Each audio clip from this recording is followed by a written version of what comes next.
বাংলা ভাষার আকর্ষণীয় কিছু গল্প নিয়ে আপনাদের সামনে উপস্থিত হয়েছে জটায়ু স্টোরিজ। আজ আপনাদের জন্য আমাদের গল্প জাদুদণ্ড।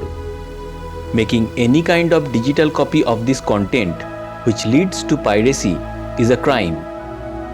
এই গল্পের যে কোনো রকম পাইরেসির বিরুদ্ধে উপযুক্ত আইনি ব্যবস্থা নেওয়া হবে। ধূমপান, মদ্যপান ও মাদক সেবন স্বাস্থ্যের পক্ষে ক্ষতিকর। এই গল্পের সমস্ত ঘটনা ও চরিত্র সম্পূর্ণ কাল্পনিক। বাস্তবের সঙ্গে এই গল্পের কোনো ঘটনা বা চরিত্রের কোনো রকম সম্পর্ক নেই। গল্প রচনা, সম্পাদনা ও গল্প পাঠে দীপঙ্কর দাস। Poster design Abhishek Banerjee. শুরু হচ্ছে জাদুদণ্ড।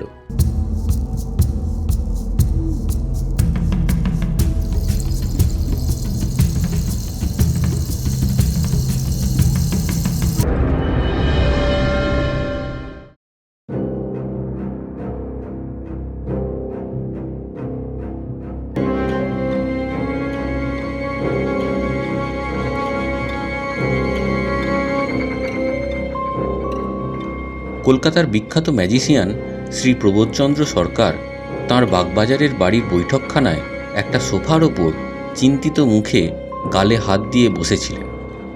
তার পরনে সাদা আদ্যির পাঞ্জাবি ও কোঁচকানো সরুপার ধুতি, আর তাঁর গলায় একটা স্টিলের চেনের সাথে ঝুলছে একটা রিংয়ের ভেতর ইংরাজি অক্ষর এম লেখা লকেট।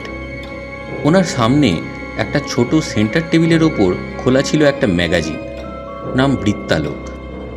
কলেজ স্ট্রিট থেকে প্রকাশিত এই নামী ম্যাগাজিনে কলকাতার আরেক বিখ্যাত জাদুকর শ্রী সূর্যকান্ত পালিতের বিশেষ সাক্ষাৎকার ছাপা হয়েছে। সেখানে তিনি বলেছেন যে তাঁর গ্রিস ভ্রমণকালে তিনি পঞ্চদশ শতাব্দীর বিখ্যাত গ্রিক জাদুকর ডিমিট্রিয়াস জেমিস্টাসের লেখা জাদুবিদ্যা সম্পর্কিত একটি প্রাচীন বইয়ের সন্ধান পান। বইটির একটি বিশেষ জাদুর বিবরণ অনুযায়ী কোনো জাদুকর এই জাদুর পদ্ধতি অনুসরণ করে দর্শকদের সামনে একটি বাড়ি বা সৌধকে গণসম্মোহন বা আলো ছায়ার কারসাজির দ্বারা অদৃশ্য করার সময় সেই বাড়ির মধ্যে যদি কোনো প্রাণী উপস্থিত থাকে তাহলে সেও অদৃশ্য হয়ে যাবে। কিন্তু ম্যাজিকের শেষে বাড়িটা আবার দৃশ্যমান হলেও প্রাণীটিকে আর ফিরে পাওয়া যাবে না, কারণ সেটি টেলিপোর্টেড হয়ে যাবে, অর্থাৎ অদৃশ্য অবস্থায় অন্য জায়গায় স্থানান্তরিত হয়ে যাবে। তবে প্রাণীটি কোথায় স্থানান্তরিত হবে তার উপর জাদুকরের কোনো হাত নেই। এছাড়া যে বাড়ি বা সৌধটিকে নিয়ে এই জাদু প্রদর্শন করা হবে সেটিকে আগে মন্ত্রতন্ত্র ও হোমের দ্বারা বন্ধন করে নিতে হবে, তবেই এই জাদু ফলপ্রসূ হবে। সূর্যকান্তবাবুর দাবি তিনি এই ইন্দ্রজাল আয়ত্ত করেছেন এবং অদূর ভবিষ্যতে তিনি এই জাদু দর্শকদের সামনে উপস্থিত করার ইচ্ছা রাখেন। তবে প্রবোধবাবুর চিন্তার কারণ কিন্তু সূর্যকান্ত পালিতের এই নতুন ম্যাজিক উদ্ভাবনের জন্য নয়। এই বৃত্তালোক ম্যাগাজিনেই গত আগস্টের একটি সংখ্যায় প্রবোধবাবুর একটি প্রবন্ধ ছাপা হয়, যাতে তিনি লিখেছিলেন যে তিনি একটি নতুন ম্যাজিক আবিষ্কার করেছেন, যার সাহায্যে কোনো যান্ত্রিক কারসাজি ছাড়াই মৃত মানুষের আত্মাকে দর্শকদের সামনে সশরীরে উপস্থিত করা সম্ভব।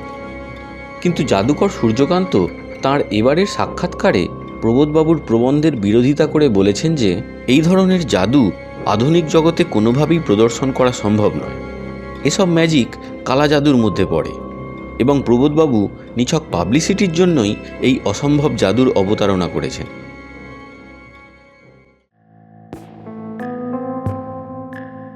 জাদুকর সূর্যকান্ত পালিত হলেন কলকাতার ম্যাজিকের জগতে প্রবোধ সরকারের প্রধান প্রতিদ্বন্দ্বী। দুজনেই মঞ্চে উঁচু দরের জাদু প্রদর্শনের মাধ্যমে দর্শকদের মন্ত্রমুগ্ধ করে রাখে। হাত সাফাই থেকে শুরু করে লেভিটেশন, থট রিডিং, আলো ছায়ার কারসাজি, এস্কেপোলজি, যান্ত্রিক ম্যাজিক, সম্মোহন ইত্যাদি সব রকম ম্যাজিকেই দুজনে সিদ্ধহস্ত। সূর্যকান্ত পালিত এর আগেও দু একবার প্রবোধবাবুর কয়েকটি নতুন আবিষ্কৃত ম্যাজিকের ঘোর বিরোধিতা করেন, কিন্তু প্রত্যেকবারই প্রবোধবাবু দর্শকদের সামনে সাফল্যের সাথে সেই সব জাদু প্রদর্শন করে নিজের সুনাম অক্ষুণ্ণ রেখেছেন। কিন্তু এবারে তিনি তার নতুন ম্যাজিক সম্পর্কে 16 আনা নিশ্চিত নন।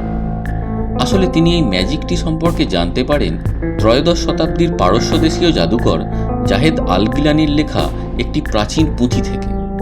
এই পুঁথিতে লিখিত প্রণালী অনুসরণ করে প্রবোধবাবু নিজের গবেষণাগারে ঊনবিংশ শতাব্দীর বিখ্যাত হাঙ্গারিয়ান জাদুকর হ্যারি হুডিনির আত্মাকে আহ্বান করতে সক্ষম হন। কিন্তু সে আত্মার উপস্থিতি বেশিক্ষণ স্থায়ী হয়নি। শুধু তাই নয়, আত্মার শরীরও তেমন জমাট বাঁধেনি, খানিকটা স্বচ্ছ প্রকৃতির হয়। কিন্তু পুঁথির বর্ণনা অনুযায়ী তাতে লিখিত প্রণালী যথাযথভাবে প্রয়োগ করলে আত্মার শরীর সম্পূর্ণ ও দীর্ঘস্থায়ী হওয়া উচিত। শুধু তাই নয়, আত্মার সাথে কথাবার্তা বলাও সম্ভব। প্রবোধবাবু ঠিক করলেন, এত তাড়াতাড়ি এই ম্যাজিকটাকে দর্শকদের সামনে দেখানো যাবে না, তাতে সম্মানহানির সমূহ সম্ভাবনা। আরও প্র্যাকটিস করে ম্যাজিকটাকে সম্পূর্ণ আয়ত্ত করতে হবে, নইলে সূর্যকান্তের মতো জাদুকর বা অন্য সমালোচকদের মুখ বন্ধ করা যাবে না। তিনি তার সামনের টেবিলের উপর রাখা একটা ঘণ্টার উপর হাতের চাপ দিতেই সেটা থেকে টং করে একটা ধাতব আওয়াজ বেরিয়ে এলো। সেই আওয়াজের রেশ মিলিয়ে যাওয়ার আগেই বৈঠকখানার বাঁ দিকের দরজা দিয়ে এক উর্দি পরা বেয়ারার আবির্ভাব হলো। রামলাল, একবার মনমথকে ডেকে দাও তো, বললেন প্রবোধবাবু। বেয়ারা নীরবে মাথা নেড়ে দরজা দিয়ে বেরিয়ে গেল। একটু পরেই সেই একই দরজা দিয়ে ঘরে ঢুকলেন প্রবোধবাবুর সেক্রেটারি শ্রী মন্মথ সান্যাল। ইনি একাধারে প্রবোধবাবুর শিষ্যও বটে, আবার সহকারীর কাজও ওনাকেই করতে হয়। ভদ্রলোকের চওড়া কপাল, চোখে সরু ফ্রেমের চশমা, চাহনিতে বুদ্ধির ছাপ স্পষ্ট, মাঝারি হাইট, শরীরটা একটু মোটার দিকে, পরনে সাদা স্ট্রাইপড শার্ট ও গাঢ় নীল প্যান্ট। তিনি টেবিলের উল্টো দিকে একটা কৌচের ওপর এসে বসার পর প্রবোধবাবু গম্ভীর গলায় বললেন, এ সপ্তাহের বৃত্তালোকে সূর্যকান্তের সাক্ষাৎকারটা তুমি পড়েছ? মন্মথবাবু মাথা নেড়ে জানালেন যে তিনি পড়েননি। পড়ে দেখো।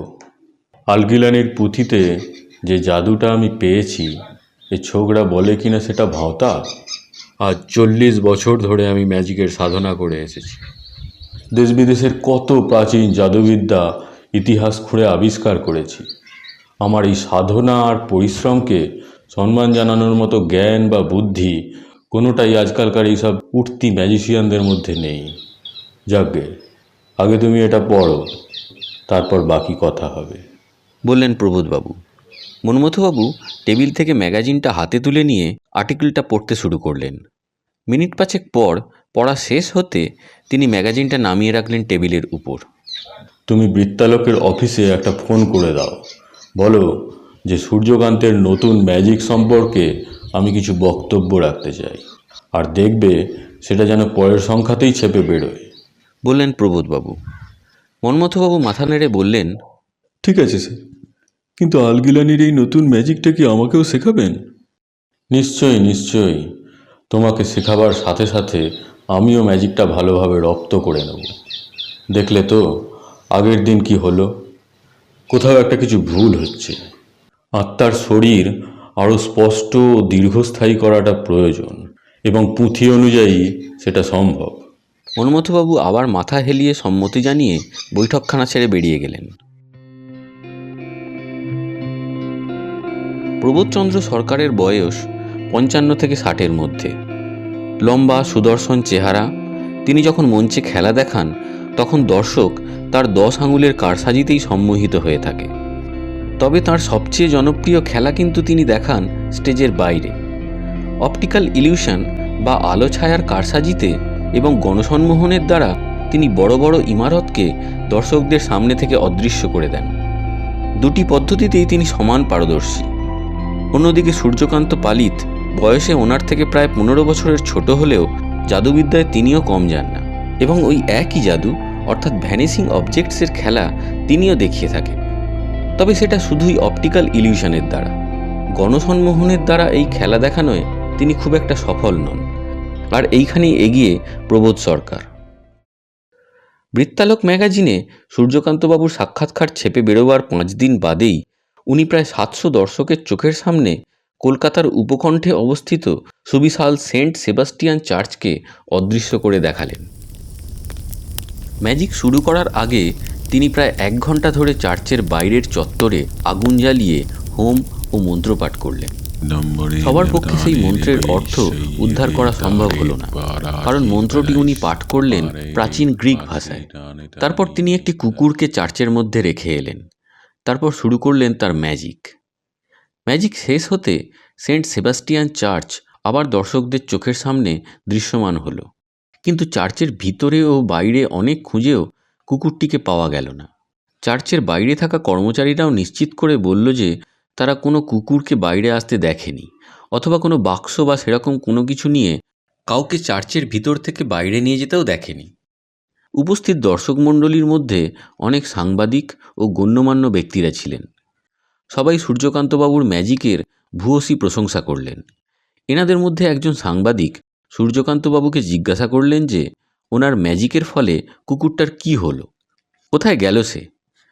জবাবে জাদুকর সূর্যকান্ত বলেন যে সেটা জানার কোনো উপায় নেই, কারণ কুকুর অবলা প্রাণী, অন্য জায়গায় স্থানান্তরিত হবার পর আবার নিজে থেকে পথ চিনে ফিরে আসা তার পক্ষে সম্ভব নয়। এমনকি গ্রিক জাদুকর ডিমিট্রিয়াস জেমিস্টাসের বইতেও ম্যাজিকের ফলে অদৃশ্য হওয়া এই প্রাণীদের ফিরিয়ে আনার কোনো উপায় নির্দেশ করা নেই।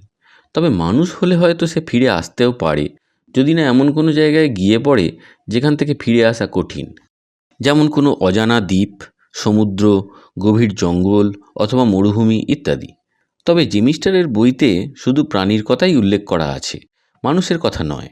তাই এমনও হতে পারে যে মানুষ হলে হয়তো সে অদৃশ্যই হবে না। কয়েকজন সাংবাদিক সূর্যকান্তবাবুর কাছে গ্রিক জাদুকরের লেখা বইটা দেখতে চেয়েছিলেন। তাতে উনি বলেন যে বইটা তিনি যেখানে পেয়েছিলেন সেখানেই রেখে এসেছেন, শুধু কয়েকটা ম্যাজিকের প্রণালী হাতে লিখে এনেছেন। কিন্তু বইটা তিনি ঠিক কোথায় পেয়েছেন বা কোথায় রেখে এসেছেন তা বলতে তিনি অস্বীকার করেন। এই ঘটনার পরের দিন প্রবোধবাবু তাঁর বৈঠকখানায় বৃত্তালোক ম্যাগাজিনের রিপোর্টার বাদল কুমার বসুকে তাঁর সাক্ষাৎকার দিচ্ছিলেন। তাহলে আপনি বলতে চাইছেন যে জাদুকর সূর্যকান্ত পালিত যে ম্যাজিকটা দেখাচ্ছেন সেটা যান্ত্রিক কারসাজি, মন্ত্রতন্ত্র বা টেলিপোর্টেশনের সঙ্গে এর কোনো সম্পর্ক নেই? জিজ্ঞাসা করলেন বাদলবাবু। প্রবোধবাবু বললেন, ঠিক তা নয়। যান্ত্রিক কারসাজি কি না সে সম্পর্কে আমি নিশ্চিত নই। আমি বলতে চাইছি যে আলো ছায়ার কারসাজি বা গণসম্মোহনের দ্বারা কোনো বৃহৎ নির্মাণকে অদৃশ্য করলে, ম্যাজিক্যাল ইভেন্টটি শেষ হলে সেই ভবনের ভিতরের সমস্ত জিনিস সমেত সেটি আপনার চোখের সামনে ফিরে আসবে। সে তার ভিতরে কোনো বস্তুই থাকুক বা প্রাণীই থাকুক, সবই ফিরে আসতে বাধ্য, যদি না আপনি তার জড় শরীরটাকে বাস্তব কোনো উপায়ে স্থানান্তরিত করেন। কারণ জাদুবিদ্যায় এমন কোনো উপায় নেই যাতে কোনো জীবন্ত শরীরকে অণুপরমাণুতে ভেঙে দিয়ে আবার সেগুলো জুড়ে আগের সেই শরীরটাকে ফেরত পাওয়া যায়। তাছাড়া জীবন্ত শরীর একবার ভেঙে গেলে তার প্রাণটাও চলে যাবে, তাই তাকে জীবন্ত অবস্থায় আর ফিরে পাওয়া সম্ভব হবে না। দেখুন, আমি গত 40 বছর ধরে জাদুবিদ্যা ও তার ইতিহাস নিয়ে অনেক বই পড়েছি ও রীতিমতো রিসার্চ করেছি। আমি কোথাও এই গ্রিক জাদুকর ডিমিট্রিয়াস জেমিস্টাসের কোনো উল্লেখ এখনও পর্যন্ত পাইনি। তাছাড়া গ্রিক জাদুতে কোনোদিন হোম বা মন্ত্রতন্ত্রের ব্যবহার হয়েছে বলে এখনও পর্যন্ত জানা যায়নি। তাই যতক্ষণ না সূর্যকান্তবাবু কোনো মানুষকে অদৃশ্য করে আবার ফিরিয়ে আনছেন, ততক্ষণ কিছুতেই আমি এই ম্যাজিকে বিশ্বাস করতে রাজি নই।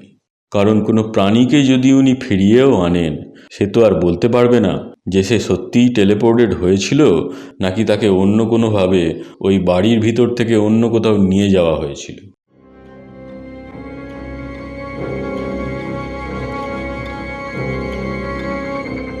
পরের সপ্তাহের বৃত্তালোকে প্রবোধবাবুর এই সাক্ষাৎকার প্রকাশিত হবার পর দিন তিনেকের মধ্যেই প্রভাতী সংবাদ নামক একটি খবরের কাগজে জাদুকর সূর্যকান্ত পালিতের একটি বিবৃতি ছাপা হলো। সেখানে তিনি প্রবোধবাবুকে চ্যালেঞ্জ জানিয়ে বলেছেন যে প্রবোধবাবুর যদি ওনার ম্যাজিক সম্পর্কে সন্দেহ থাকে, তবে তিনি যেন নিজে সেন্ট সেবাস্টিয়ান চার্চের ভিতর উপস্থিত থেকে সূর্যকান্তবাবুর ম্যাজিক প্রত্যক্ষ করেন। তবে অদৃশ্য অবস্থায় স্থানান্তরিত হবার পর প্রবোধবাবু যদি আবার ফিরে আসতে না পারেন, তাহলে তার জন্য সূর্যকান্তবাবু দায়ী হবেন না। দুদিন পর একই সংবাদপত্রে বিবৃতি দিয়ে প্রবোধবাবু জাদুকর সূর্যকান্তের চ্যালেঞ্জ গ্রহণ করে নিলেন। তবে সাথে সূর্যকান্তবাবুর কাছে একটি প্রশ্নও রাখলেন যে শুধু সেন্ট সেবাস্টিয়ান চার্চই কেন, অন্য কোনো সৌধ কেন নয়? সূর্যকান্তবাবু এই প্রশ্নের উত্তর জানালেন বৃত্তালোক ম্যাগাজিনকে। তিনি বললেন যে একই সাথে দুটি ইমারতকে মন্ত্র দ্বারা বন্ধন করা সম্ভব নয়। চেমিস্টারের বইতে এ সম্পর্কে স্পষ্ট নির্দেশ রয়েছে যে পূর্বে বন্ধন করা ইমারতটিকে অন্য মন্ত্র দ্বারা বন্ধনমুক্ত না করা পর্যন্ত একই জাদুকরের পক্ষে দ্বিতীয় কোনো সৌধকে বন্ধন করে এই জাদু প্রদর্শন করা সম্ভব নয়। একই সঙ্গে তিনি এও জানান যে পরবর্তী রবিবার তিনি ওই একই জাদু পুনরায় প্রদর্শন করবেন। প্রবোধবাবুর যদি সাহস থাকে তবে তিনি যেন উক্ত দিনে নির্দিষ্ট স্থানে উপস্থিত থাকেন। বৃত্তালোক সূর্যকান্তবাবুর এই বক্তব্য প্রকাশ করে সোমবার। পরের শুক্রবার সকালে প্রবোধচন্দ্র সরকার তার গবেষণাগারে বসে ম্যাজিক ম্যাগাজিন নামক একটি বিদেশি পত্রিকা পড়ছিলেন। ওনার সামনে একটি বিশাল মেহগনি কাঠের টেবিল। টেবিলের ওপাশে একটা জানালার দুদিকে দুটো কাঠের র্যাকে সারি সারি বই। পাশের দেওয়ালে একটা কাঁচের আলমারির ভিতর রয়েছে বিভিন্ন রকম জাদুর সরঞ্জাম। তার মধ্যে আছে কয়েকটা রঙিন বল, রুমাল, সুতোর গুলি, কাপ, টুপি, তাস, অনেকগুলি রাসায়নিক তরলে পূর্ণ কাঁচের বোতল, রিটর্ট, ফ্লাস্ক ইত্যাদি। প্রবোধবাবু হাত বাড়িয়ে টেবিলের উপর থেকে একটা কাঁচের বোতল তুলে নিয়ে পাশে রাখা একটা পিতলের গ্লাসে জল ঢালছেন। এমন সময় ঘরে ঢুকলেন তার ছাত্র মন্মথ সান্যাল। স্যার, আপনি দেখেছেন বৃত্তালোককে কি বলেছে সূর্যকান্ত? মন্মথবাবুর গলায় রাগ ঝরে পড়ে। প্রবোধবাবু কিন্তু তাতে বিচলিত হলেন না। তিনি স্মিত হেসে বললেন, ব্যাপারটার মধ্যে কিছু একটা ফাঁকি আছে, বুঝলে মন্মথ। সূর্যকান্ত ভাবছে সেটা কারোর পক্ষে ধরা সম্ভব নয়। তুমি রবিবার আমার সেন্ট সেবাস্টিয়ানে যাওয়ার বন্দোবস্ত করেছো তো? হ্যাঁ, তা করেছি, কিন্তু স্যার এরকম অপমানজনক কথার আপনি কোনো জবাব দেবেন না? না মন্মথ, ভেবে দেখো, যদি রবিবার আমি ওর কারসাজিটা ধরে ফেলে সেটা সবার সামনে আনতে পারি, তাহলে সেটাই হবে এই অপমানের উপযুক্ত জবাব। এখন বলো তো, আজ সন্ধ্যায় আলগিলানির জাদু প্র্যাকটিস করার কি বন্দোবস্ত করলে?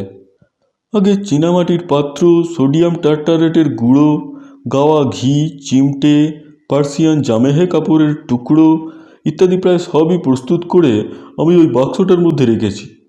বলে মন্মথবাবু হাত তুলে ল্যাবরেটরির কোণে রাখা একটা কার্ডবোর্ডের বাক্সের দিকে দেখালেন। তারপর আবার বললেন, তা স্যার, আজকে আবার হ্যারি হুডিনির আত্মাকেই ডাকবেন? না না, আজকে ডাকবো এমন একজনকে যাকে জাদুর ইতিহাসে আরও বড় ঐন্দ্রজালিক হিসেবে ধরা হয়। তার নাম জিন ইউজিন রবার্ট হুডিন। ভদ্রলোক ফ্রেঞ্চ। ইনি 1854 সালে প্যারিসে শুধুমাত্র ম্যাজিক দেখাবার জন্যে একটি অডিটোরিয়াম অর্থাৎ প্রেক্ষাগৃহ নির্মাণ করেন। আর এটাই হলো বিশ্বের সর্বপ্রথম ম্যাজিক শোয়ের অডিটোরিয়াম। রবিবার বিকেল 4টে সেন্ট সেবাস্টিয়ান চার্চের সামনের বিশাল লনে আজ প্রায় 1000 দর্শকের সমাগম হয়েছে। বিকেলের পড়ন্ত রোদে ঝলমল করছে শ্বেতমর্মরে মোড়া কারুকার্য খচিত অতিকায় গির্জা। ম্যাজিশিয়ান সূর্যকান্ত পালিত তার সহকারীদের সঙ্গে নিয়ে এদিক ওদিক ছোটাছুটি করছেন, যাতে ব্যবস্থাপনায় কোনো খুঁত না থাকে। তার পরনে কালো টেল কোট, মাথায় কোঁকড়ানো পরচুলা বা উইগের উপর টপ হ্যাট, আর হাতে একটা রূপোলি রঙের সুদৃশ্য জাদুদণ্ড। চার্চ কর্তৃপক্ষের সঙ্গে কথাবার্তা শেষ করে সহকারীদের কর্তব্য বুঝিয়ে দিয়ে তিনি এসে দাঁড়ালেন চার্চের সামনে তার নির্দিষ্ট জায়গায়। সেখানে তার জন্য রঙিন কাপড়ে ঢাকা একটা নিচু কাঠের স্টেজ তৈরি করা হয়েছিল। সেটার উপর উঠে তিনি ঘুরে তাকালেন তার ডান দিকে, যেদিকে দাঁড়িয়ে আছেন আজকের বিশেষ অতিথি শ্রী প্রবোধচন্দ্র সরকার ও তার সহকারী শ্রী মন্মথ সান্যাল। জাদুকর সূর্যকান্তের অনুরোধে প্রবোধবাবু এগিয়ে গেলেন চার্চের দিকে। আজ তার মন প্রসন্ন, কারণ শুক্রবার সন্ধ্যায় তিনি জাহেদ আলগিলানির অভূতপূর্ব ম্যাজিক সফলভাবে সম্পন্ন করেছেন। সাথে তিনি ম্যাজিকটি তার শিষ্য মন্মথকেও শিখিয়ে দিতে পেরেছেন। এর ফলে তার মনে আলাদা একটা আত্মবিশ্বাস এসেছে, যেটা বলছে যে সূর্যকান্তবাবুর কারসাজি তিনি ফাঁস করবেনই করবেন। প্রবোধবাবুকে সঙ্গে করে সূর্যকান্তবাবুর একজন সহকারী চার্চের প্রবেশদ্বার দিয়ে ভিতরে ঢুকে গেলেন। একটু পরেই প্রবোধবাবুকে ভিতরে রেখে তিনি বেরিয়ে এলেন চার্চের বাইরে। এরপর গির্জার পাদ্রী ফাদার জ্যাকব লেজারাস গির্জার দরজা বন্ধ করে দিয়ে এলেন। ভিতরে প্রবোধবাবু ছাড়া আর কেউ রইল না। জাদুকর সূর্যকান্তবাবু তখন তাঁর জাদুদণ্ড সমেত 2 হাত সামনে ছড়িয়ে দিয়ে মাথার সামান্য উপরে তুলে হাতের আঙুলগুলো অদ্ভুত ভঙ্গিমায় প্রসারিত করে মুখে দ্রুত লয়ে দুর্বোধ্য ভাষায় মন্ত্রপাঠ শুরু করলেন। কিছুক্ষণ ধরে এই মন্ত্রপাঠ চলার পর হঠাৎ করে সবার চোখের সামনে অত বড় চার্চটা যেন গলে গিয়ে হাওয়ার সাথে মিশে গেল। উপস্থিত দর্শক মণ্ডলী বিস্ময়ে আনন্দে হাততালি দিয়ে উঠল।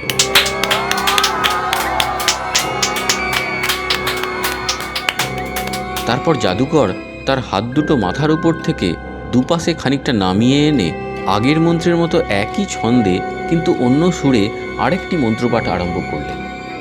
ধীরে ধীরে দর্শকদের সামনে আবার দৃশ্যমান হলো সেন্ট সেবাস্টিয়ান চার্চ।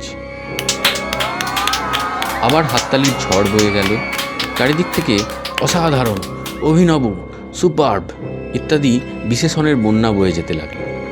সবাই এগিয়ে এসে জাদুকরকে অভিনন্দন জানাতে লাগলেন।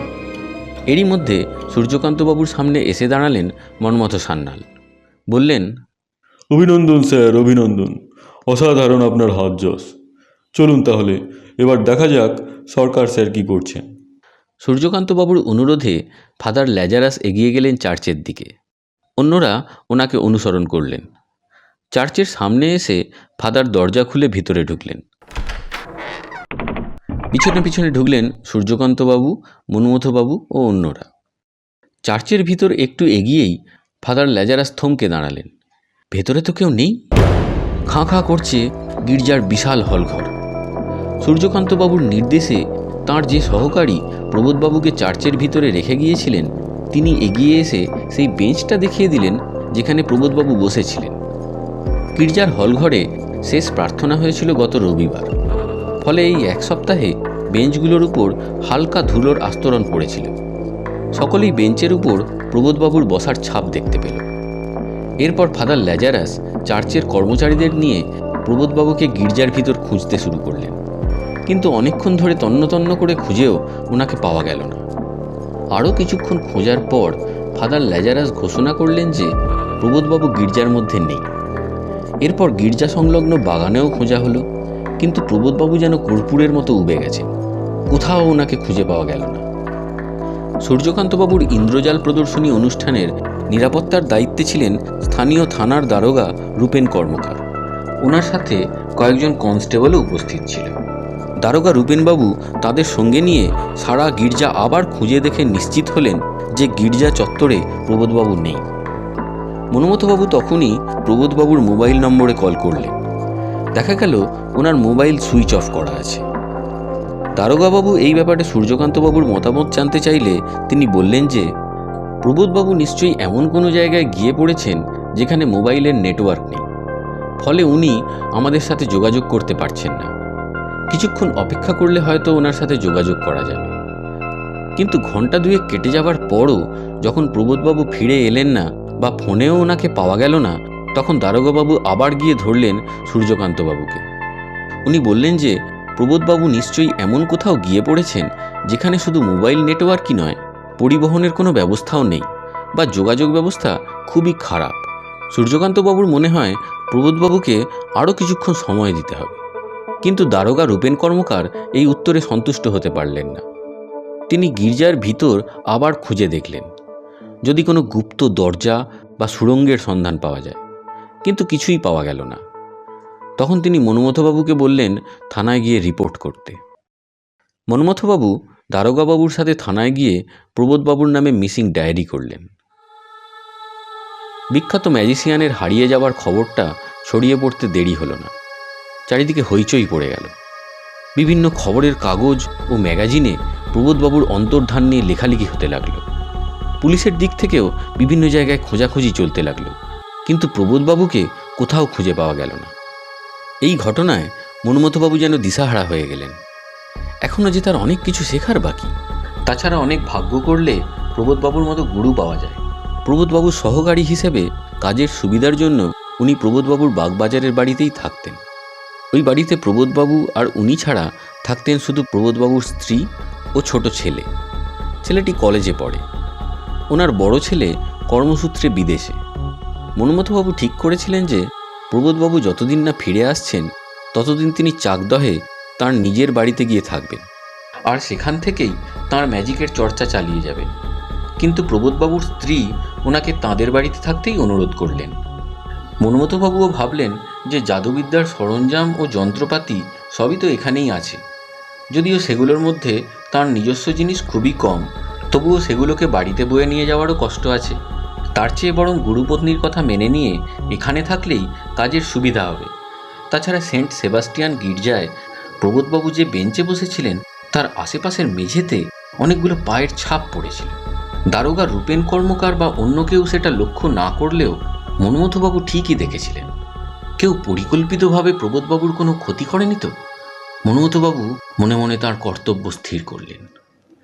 এদিকে জাদুকর সূর্যকান্ত খবরের কাগজে বিবৃতি দিয়ে জানালেন যে তাঁর এই নতুন ম্যাজিক মানুষ হোক বা পশু পাখি উভয়ের জন্যই খুবই বিপজ্জনক।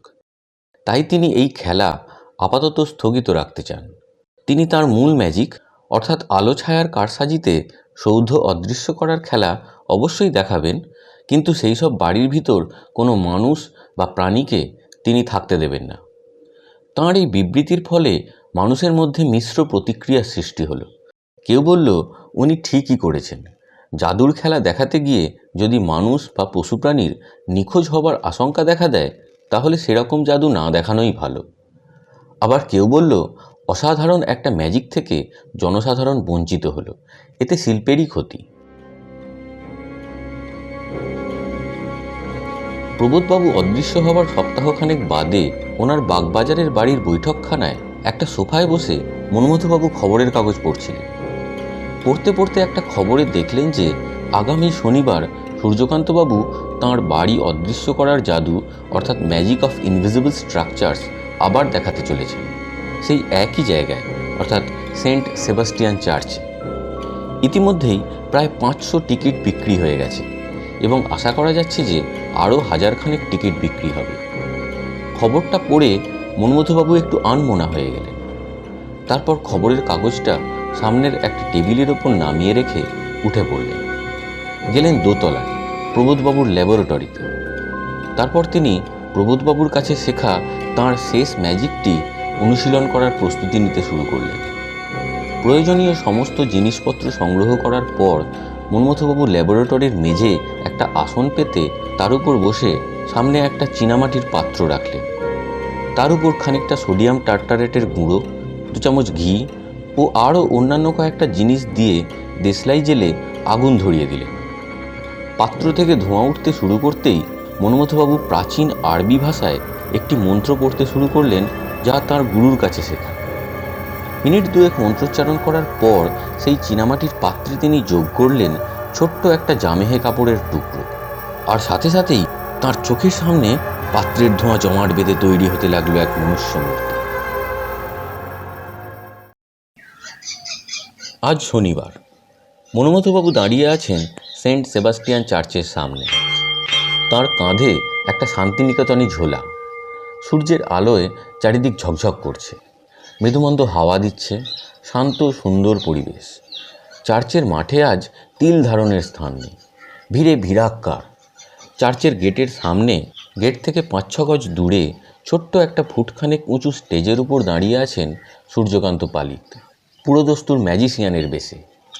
এবার তিনি শুরু করবেন তাঁর বিখ্যাত জাদুর খেলা। মনমথবাবু এবার ভিড় সরিয়ে এগিয়ে গেলেন চার্চের উত্তরের পাঁচিলের ধারে দাঁড়িয়ে থাকা বড় বেল গাছটার দিকে। গাছের নিচে পৌঁছে তিনি তাঁর ঝোলার মধ্যে থেকে বের করলেন একটা চীনামাটির পাত্র এবং আরও কিছু জিনিস। চার্চের সামনে উপস্থিত সবার মনোযোগ ম্যাজিশিয়ানের দিকে থাকার দরুন কেউ কিছু লক্ষ্য করল না। এদিকে সূর্যকান্তবাবু শুরু করলেন তাঁর ম্যাজিক। কিছুক্ষণের মধ্যেই দর্শকদের চোখের সামনে থেকে অন্তর্হিত হলো সেন্ট সেবাস্টিয়ান চার্চ। সঙ্গে সঙ্গে দর্শকদের মধ্যে আবার হাততালির ঝড় বয়ে গেল। কিন্তু তাদের সেই আনন্দ বেশিক্ষণ স্থায়ী হলো না, কারণ আচমকাই কোথা থেকে পালে পালে কালো মেঘ এসে ঢেকে ফেলেছে আকাশটাকে। হু হু করে বাতাস বইতে শুরু করেছে।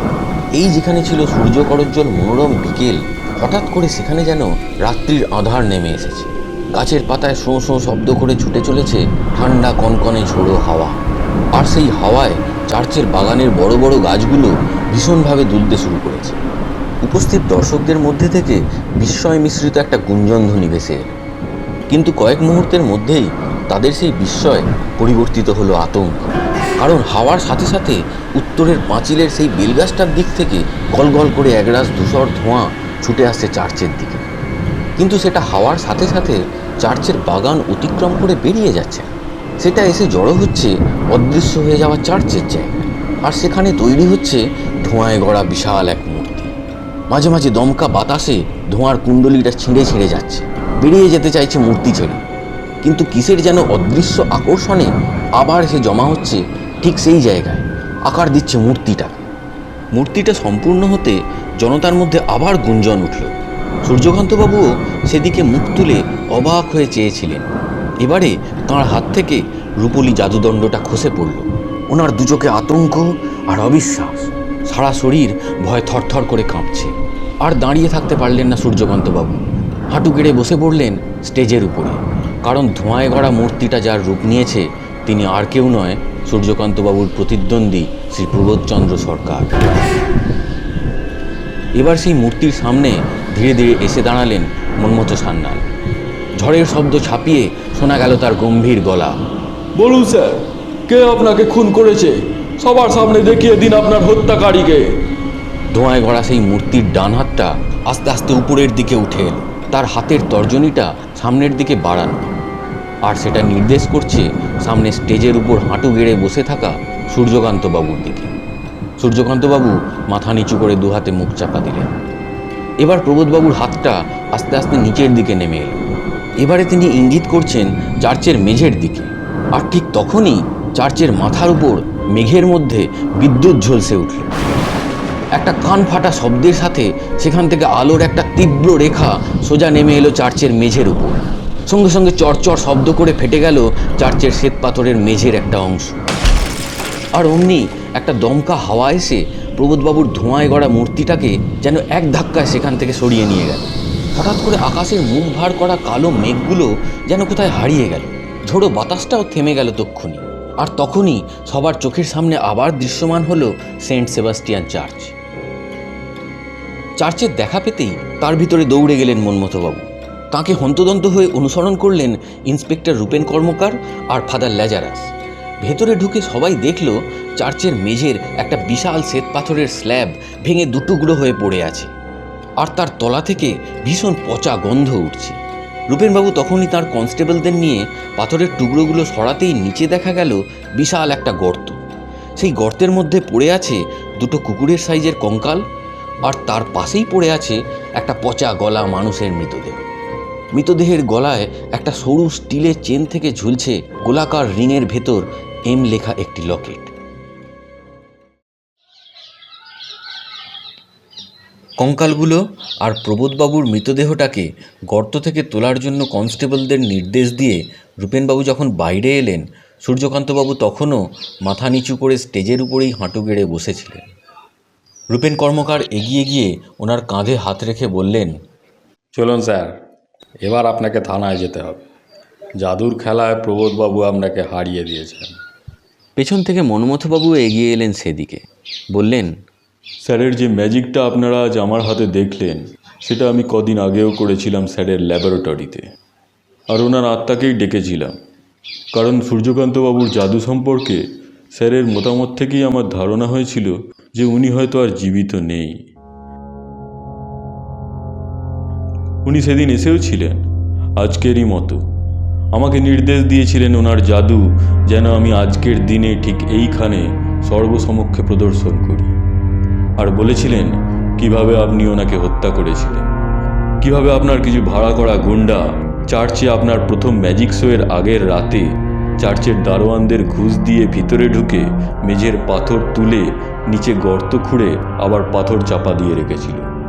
পরে আপনি যখন কোনো প্রাণী বা মানুষকে চার্চের ভিতর ঢুকিয়ে ম্যাজিক দেখাতেন, তখন সেই দুষ্কৃতীরা আবার গোপনে চার্চের পেছনের দরজা দিয়ে ঢুকে ভিতরে যেই থাক তাকে খুন করে মৃতদেহটাকে সেই গর্তের মধ্যে ফেলে পাথরের স্ল্যাবটা চাপা দিয়ে দিত। সবাই ভাবতো আপনি আপনার ম্যাজিক দিয়ে তাদের গায়েব করে দিয়েছেন, কিন্তু এই অন্যায় জাদুর জন্য দণ্ড আপনার প্রাপ্য ছিল। তাই প্রবোধবাবু তাঁর শেষ জাদুর খেল দেখিয়ে আপনার শয়তানি শেষ করে দিয়ে গেলেন।